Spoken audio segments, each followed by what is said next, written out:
और देखी ये लाइन में बहुत सुंदर भाव बा। लड़की अपना पापा से कहते काई उनो कर खइलाए पापा काई रखल उधार काई उनो कर खइलाए पापा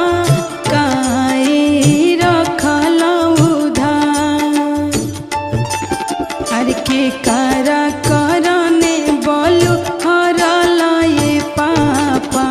साजना छे कले दुआ अरे के करा करने बोलू